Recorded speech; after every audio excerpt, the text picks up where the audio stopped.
Syederalun, video seorang qari'ah atau pembaca Al-Quran disawer dua pria viral di lini masa. Sang qari'ah Ustazah Nadia Hawashi pun akhirnya angkat bicara. Publik baru-baru ini dibuat geram dengan aksi tidak pantas pria saat qari'ah tengah mengaji. Pria tersebut menyawer qari'ah dengan cara menebar uang di atas kepala Ustazah Nadia Hawashi.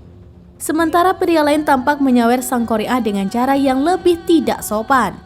Pria yang tidak diketahui identitasnya itu menempelkan uang ke jidat Ustazah Nadia Hawashi seraya tertawa.